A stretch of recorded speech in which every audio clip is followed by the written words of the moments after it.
Welcome to another episode of Raising the Standard. My name is Josh Kay, and on this episode, I'm joined by my good friend, Coach Joseph Wilson. Joseph is the author of the book Overflow. He's a leadership development, business, and purpose coach. And this episode is all about your personal purpose, your divine destiny, and your divine design. In this episode, Joseph and I are going to break down levels of purpose. We're going to talk about what it looks like for you as a Christian business guy pursuing your purpose. We're going to bust some myths. We're going to talk about the traps that guys get stuck in, how to break out of it, how to know your purpose. And we're going to share some things in here that are probably going to be counterintuitive to what you're thinking right now when it comes to pursuing purpose. You're going to want to hang with this episode and get everything you get out of it, because at the end, we're going to give you some practical action steps of what you can do right now to step up and step out. Let's get into it.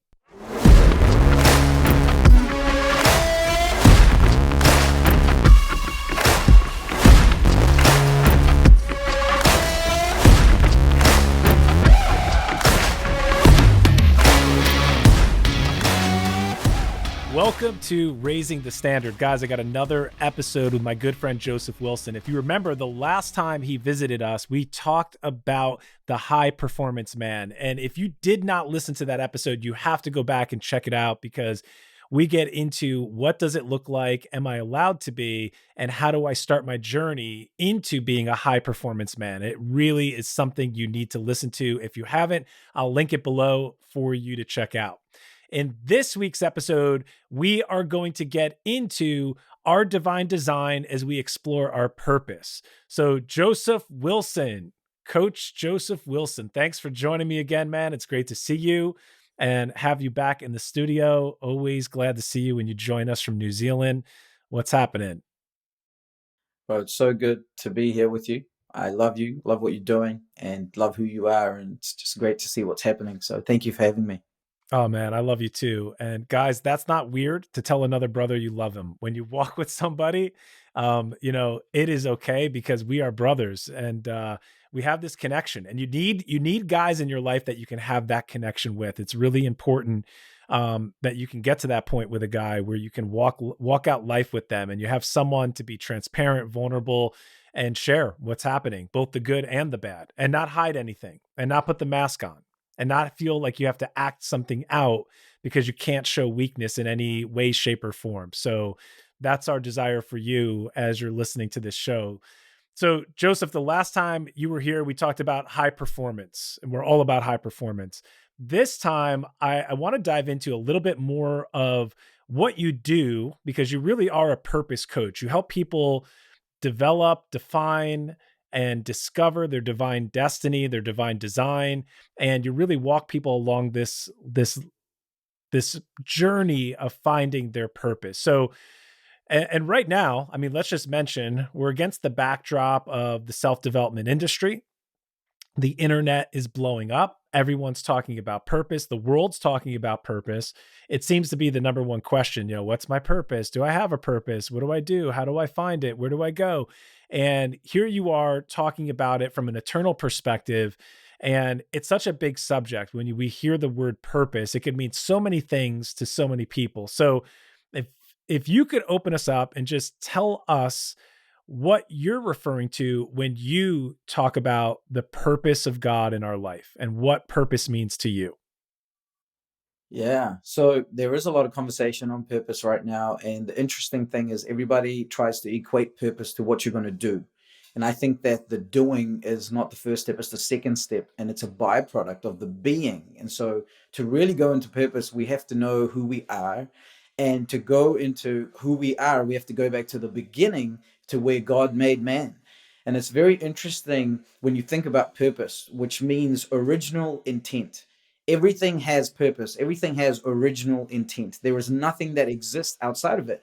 And so when somebody creates something, they already had it in their mind. And when they made it with that purpose in mind, the original intent in mind. So if we take that, then we have to understand we were created with original intent. And when we go back to Genesis 1, the intent there is we were made in God's image, in his likeness, and we were made to have dominion. And we could break that up. It's a long conversation, but if we can go back to that point, then the first thing every man, every woman needs to know is that they're not an accident and they were divinely designed for something. And when you are operating in that, in who you are and then what you do, you are in true fulfillment. And so I meet a lot of people searching for their purpose. And so a couple of myths that I'd like to bust straight away. Like one of the myths is that your purpose is something you're going to find someday.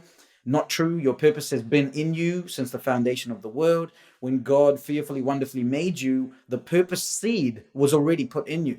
The problem is that we don't look for seeds. We like looking for trees. And so we compare our seed to other people's trees and we don't think it's there. But every person has a purpose seed. And if you will take time to nurture it, if you will take time and intention behind it, you will watch that seed turn into a tree that then bears fruit, that then has seed of its own, and it starts an ecosystem. So there's so much more we can go into, but maybe you lead that conversation. I love that concept, and we have to understand that the kingdom of God functions as a seed. That's the way we receive, that's the way we get it, that's the way we get divine life. Even when Jesus told Nicodemus, you must be born again to see the kingdom of God, it's a reference to this new seed of God that gets imparted and implanted into us, this new life form. But it doesn't start off as a full grown, mature tree, person, expression. It starts and we get it in seed form. And then it's about stewardship and it's about how we walk that out. And so basically, we could say the divine design, the divine blueprint is always in the seed. The common saying is that the oak is within the acorn. Everything functions on a seed. And I think that this is really important for people to understand because if you haven't been exposed to this teaching, and I actually think that Jesus gives us secrets, and it's probably, in my opinion, one of the most important parables is Mark chapter 4, the parable of the sower. Because if you can understand the concept that the gospel, the message of the kingdom is received in seed form, then you can unlock a lot of the other parables and really being invited into this journey of discovery in the way God speaks and his processes. Because we have to understand how he moves and how he works and what his ways are. Like Moses says, show me your ways. And we see the ways as the journey, kind of a follow-up from the last time you were on. We talked about the process, the journey that we're on. So I love it. I love it. I think you're right. So many people, when you hear the word purpose, it's usually commonly attached to what I'm doing. Like, I don't know if I'm living my purpose. I don't know if I'm doing my purpose. I don't know if this job is purpose. So I have a question for you because usually what comes next is if you were to ask someone, why is that not your purpose or why do you feel you're not in your purpose? It's usually linked to fulfillment. At least that's what I find. Most people say, well, I'm just not fulfilled. And it seems to be we're pursuing passion or something that's going to fill our tank. I would like to hear your thoughts on that and how is that connected to purpose? And is that purpose or is that a false reality of purpose? I would love you to go there. Yeah. So whenever I seek something out to then be, what I am saying is I am not enough. I don't have it right now. And so once I'm in that state, it's already a state of lack. It's already a state of need. I'm already starting on the back foot. And now I'm hoping that this thing that I do will fill that void, which means my perspective is already shot. And so now I'm just taking guesses. And this is why you can have an athlete who spends 8 years, 12 years dominating their sport and they get the gold medals. And the next day after they retire, they're in a dark hole. Because I was like, well, why am I here? And they made it so much about what I'm going to do instead of who I am that now all their fulfillment was put into a performance. Now the season of performance is gone and they're left empty. So if we go back to original intent, God is supremely smart and he never creates systems that don't know how to handle themselves. I love that when God makes creation, he doesn't just make enough trees for Adam and Eve and then he's going to put more trees in 2022. He made a system, an ecosystem that would keep generating and he would never have to touch it again. He's not had to put more oxygen on the planet. He's not had to make more land for the more people that would come in. It was like the end from the beginning. And so if we are with that kind of a God, then we have to at some point understand everything he's doing in us, the end has already been planned. So there is no striving. The thing I want to touch on here with the purpose conversation is that when the purpose of a thing is not known, and Dr. Miles Monroe says this, when the purpose of a thing is not known, abuse is inevitable. And he defines abuse as abnormal use, abuse, abnormal use, where I give a use or a purpose to things based on what I want. And a lot of people have done that with their life. They just give it a purpose that they think sounds good, looks good. And the majority of people right now are just chasing the dream, chasing financial freedom, chasing fame, chasing glory. They think that significance will then make them fulfilled. But the truth is, when you are fulfilled, significance is a byproduct. When you know who you are, you will easily be significant because you're operating from ease, from a flow. And that's where I think that most people today who are trying to do something that they think is their purpose and who are trying to uh, get fulfillment from the outside are never, never, ever going to be satisfied. And so God, in his infinite wisdom, designed us to live from the inside out. And what he did was, in our original intent, we had fulfillment. Adam had fulfillment, right? Eve had fulfillment before things happened. And so now when we receive Jesus, we come straight into fulfillment. And that is a hard thing for people to understand because we have to be willing to receive that. It's a gift. We come straight into fulfillment where we've been brought back into the family, where we can choose to live from that place. And then everything we do becomes a byproduct. I love the original intent conversation. This is so critical, and we all have to understand this because when we look at what Jesus came to do and we look at the theme of redemption, the goal is to always put us back and restore what was lost. It's not just it's the cross and then resurrection and a new life, restoring everything that was taken. So it's putting us back into our original intention, which is so powerful. One of the themes you touched on, even when you did that athlete analogy there, this is something that trips up guys because we believe what I think is one of the number one lies is that we are what we do. And that's how we relate to each other. And it shows up when we meet each other for the first time. It shows up on how we derive our personal value from our status, from our title, from our job, from our position, from our skill sets. All of those things for most men, the majority of men in the world right now, are living out of this identity that I am what I do. And then the minute they stop doing it, they lose their identity. And this is why we see retirement, which is really not even a theme we see in scripture. It's more of an Americanized or a modern day civilization. They have nothing to do anymore and they just lose their fire because everything was about their activities and actions, not who they were. So I look at this as there's two sides of purpose. I think the majority of people, this false sense of purpose, there's the majority of people that are chasing something and they're saying, when I get this thing, when I find the job, when I find the role, I will finally have value and significance. And on the flip side, there's the man who says, I have value and significance because this is what I do. Do you know who I am? Check out my business card. Look at my title. I am valuable. So I think there's two sides. I think it depends who you are, what age you're at right now as you're listening to this. Maybe you're on one side where you're pursuing purpose and you're like, I haven't arrived yet. Or maybe you're on the flip side and you're already extremely successful in the world's eyes and you think you have purpose. Or I find those guys are still looking for purpose because that really leads to usually when you get it and when you catch the thing, you're like, wow, I thought I was going to feel different. It's not quite what I envisioned. So talk to me about those two sides of purpose. I know we're talking about the people who are always chasing it. What about the people who they've already arrived, they think they have it? What do you say to those guys? If you have some thoughts on that, I'd love to hear it. I think that this is a deep question and it's a very sober one and a serious one because as a believer, I have to go back to the fact that when I'm done on this planet, I'm going to meet my king. And when I meet my king, he is not going to ask me about my net worth. He's not going to ask me about the things that this world has deemed significant. He is going to talk to me about love, which is a very significant part of my divine design. And then he's going to ask me about my assignment, where he put me, why he put me there.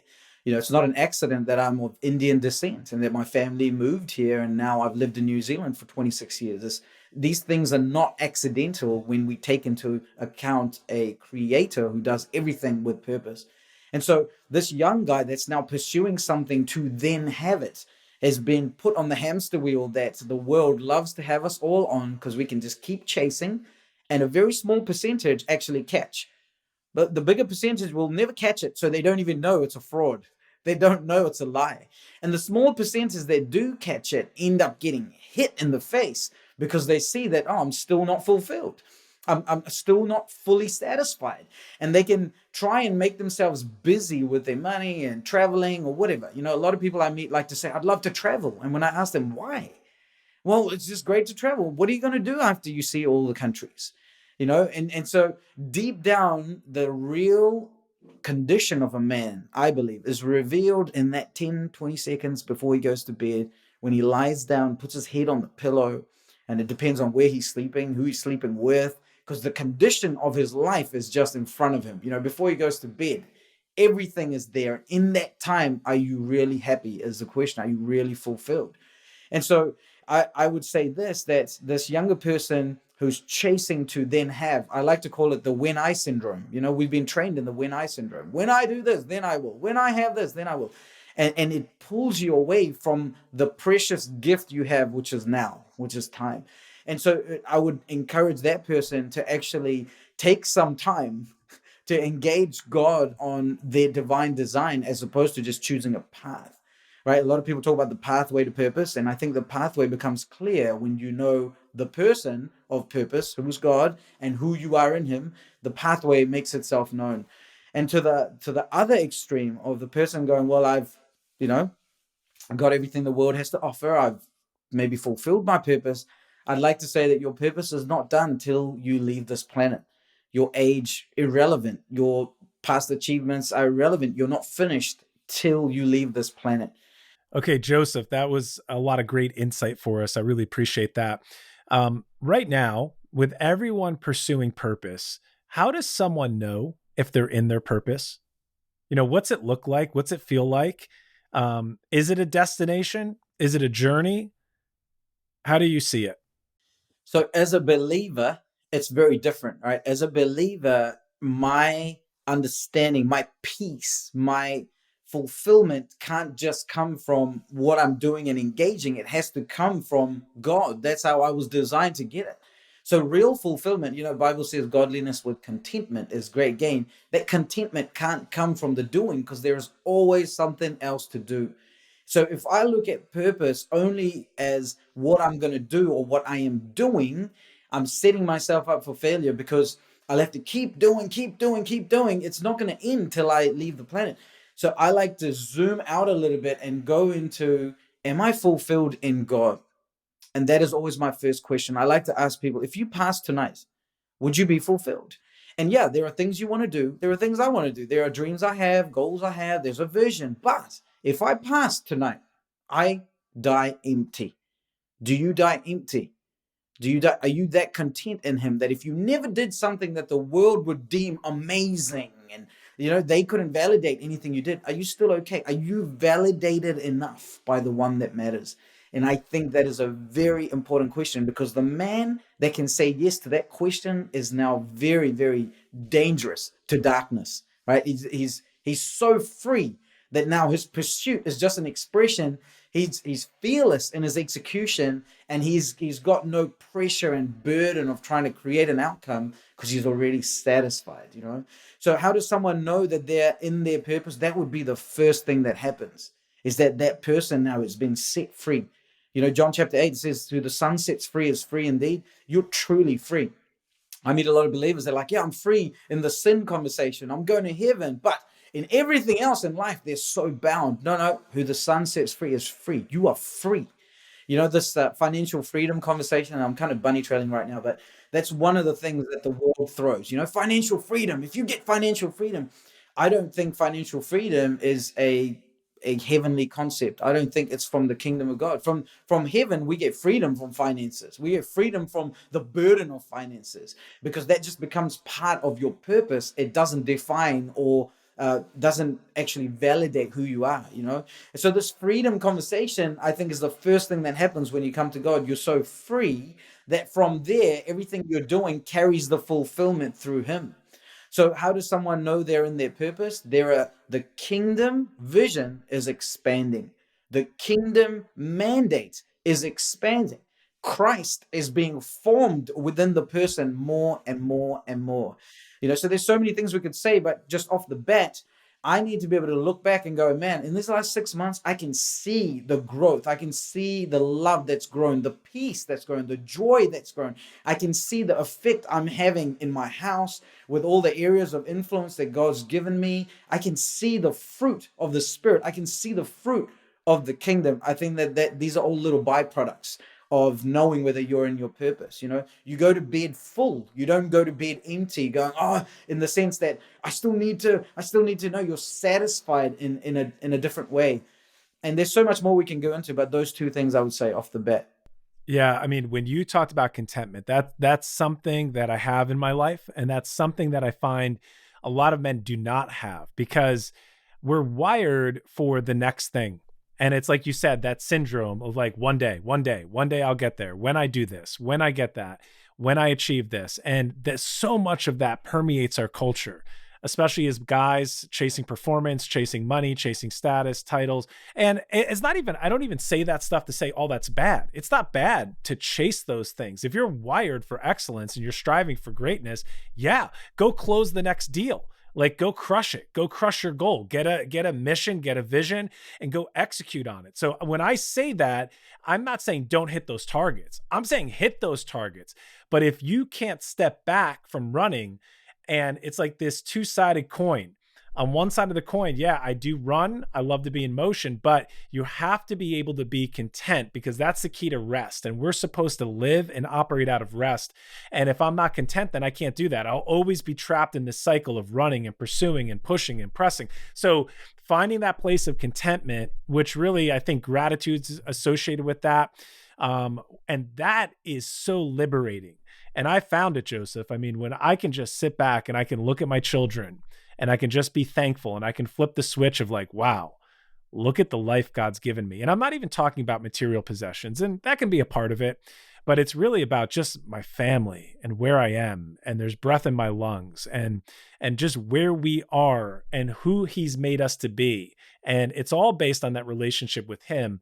Then I can there's a time, yep, I'm going to go to work and I'm going to do those things, but I can find that contentment and I can find that peace throughout the day. And I just love that because that's the life we're called to live. Yeah, and that is the very thing the world makes you chase. You Yeah. see, so Jesus dies on the cross and he gives you the fullness, which includes contentment. And he's like, Joseph, you will never have to chase from that place again. Now, everything you do will be from a place of already fulfilled, already validated, and now you can leap from there, never carrying that burden. So, love what you're saying. Yeah, so powerful. It's so powerful because we're so wired and we're marketed to and we're told and we're beat up all day long from marketing messages and just the machine that tells you you will be what you want to be when you do this, have this, go there. And it takes a lot of purpose and intentionality to stay away from that and to guard yourself from that because those are lies, and that's the way the enemy speaks to you to pull you into comparison and pull you out of your lane. Let me say this as a business guy, as a Christian business guy or a kingdom business guy. This is a battle I've had to fight in the sense that I've had to let go of these expectations. You see, when I began this journey, I was like, oh, success means 8 figures, success means 7 figures, success means freedom lifestyle. So all these things that people threw at me, I took on as the definition of success. And it was starting to interrupt my contentment because it was starting to say, no, no, you can't be content. You haven't done this yet. You can't be content. You haven't had that yet. And it was trying to mess with my paradigm where Jesus is like, hey, Joseph, you're content in me. We're good, man. Now we just enjoy the journey. I'm now going, well, I'm not good because now I better do this and I better have that. And I've had to learn to let that go, to define success between me and God and not just people telling me what that is. And I think that that's a big thing as Christian businessmen for you to think about is who's defining success? Who's telling you what makes you content? Are you letting God define that, who's the creator of all things? Or have you let other people and their opinions define that? Because if someone's opinion is telling me what contentment really is, I'll be chasing that the rest of my life. So now, when I sit with someone who might be an 8 figure, 10 figure entrepreneur, there is no, there's no difference there. I don't feel inferior. I don't need to be inferior. And I could sit with someone who's a six figure employee, and there is no superiority, right? It starts to level everything, and then you have really good perspective on life. Oh, it makes total sense, and I think that, I wanna give a message to men in a couple different age groups because when you're in your 20s, and typically if you're walking with God, that's the time that you're fired up for the Lord and you have some vision, you have some purpose. And then what happens? This is what happened in my life. It happens in the lives of many men. When you get into your 30s, it's family time. And now it's start to, I need to secure my future. And it's a little bit more career oriented. And you start to shift and your focus changes. And that's really the age bracket. That 30 to 40 is when it starts. For some guys younger because of the current culture we live in right now. But in the 30s, you really start building for the future. And I need to have the 401k and I need to have my life insurance and all my stuff in place. And I need to think about this and think about that. And you can, if you don't guard it, you can start to let your walk with the Lord go a little bit. It becomes a little bit more focused on career development and your external goals. And then if you look at guys in their 40s and 50s, they either keep pushing and keep going and get stuck in that trap and that race, or they start to realize this isn't what I thought it was going to be. And they take a step back and they're like, why am I pushing so hard? I need to learn how to enjoy and start to practice contentment where I am. So it shows up in the lives of unbelievers as well, because anyone who captures the thing they're chasing, we know it's just it becomes something in their hands that it's like this wasn't the thing. And we have so many testimonies from athletes and movie stars and people with tons of money that the dream they finally caught never really fulfilled them. So I think we need to learn from that. But yet we see those things and we're still like, I'm going to keep chasing, I'm going to keep going for it. This is why I think what happened with the last 2 years and everything around the world that's happened, it's just shaken everyone's ideologies. Everybody's ideologies and philosophies are now up in the air because a lot of the man-made stuff that doesn't have eternal value is now just being exposed. And so people that were chasing it's just causing everyone to question, which I think is a good thing. And it's interesting because I saw a post yesterday from Patrick Bet David, and I know you probably know who he is. A lot of our listeners will, and he just made a comment around looking at luxury goods. They're all dropping in price. Everything's dropping from luxury watches to luxury cars. So it's going to be an interesting time as we're dealing with hyperinflation as a reality right now, and we're walking into this new season of uncertainty. Even those things are not holding their value. Those status symbols, those toys, those things, they're just not quite what they used to be. And you're going to see them liquidating. And we know, from the word of God that there's going to come that day. And I want to end it here on something you said, which is the most powerful thing. And let's just ground ourselves here because I just feel the anointing on this with when you brought it up. And I feel it right now with it's all about when we stand before God at the end of our life. Did you fulfill your purpose? Did you live for him? And it's not just about achieving, guys. It's not just about high performance and look at what I did and all these check boxes. It's did you also learn how to live with my life within you? Did you learn how to live by the life of another within you? Did you learn how to practice contentment and exercise godliness in all those things? So I want to hear your thoughts on that. And I want you to bring us home with any last thoughts or steps or action steps that we can incorporate into our lives as we pursue our purpose, our divine design, and this pathway to purpose that God has over us. Yeah, man, that's a good place to actually end, which is when you meet him, what is going to matter? And actually, a lot of things that we think matter right now are not going to matter then. We are not even going to think about them at that moment when you are in front of your king, in front of your love, your first love, eye to eye, heart to heart, naked, so to speak, with nothing to hide. At that time, what is really going to matter? I think that is a very, very, very good question. I like to say, live full and die empty. And so I've come here for a reason, for a purpose, and every day I get to express that and release everything that I carry. But before I could do that, I had to detach from everything that wasn't me. So when you hear Josh and me talk about what's going to matter and you're going to meet Jesus, this is not a religious works thing where now you pick up a Bible, run around and bash people on the head and evangelize them. I'm not talking about that at all. I'm saying that is your divine design. There is a divine design for you.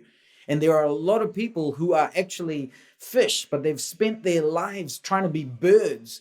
And fish make crappy birds. Like, you could move your fin as much as you want and you might get some airtime, but you make a crappy bird, but you make a beautiful fish. And there are so many birds that have tried to live underwater and spend time underwater and have never fully experienced the heights that they were built for, soaring in altitudes that they were created for. So you, my friend, were divinely designed with purpose, for purpose, on purpose. And as you engage your creator, you will see it.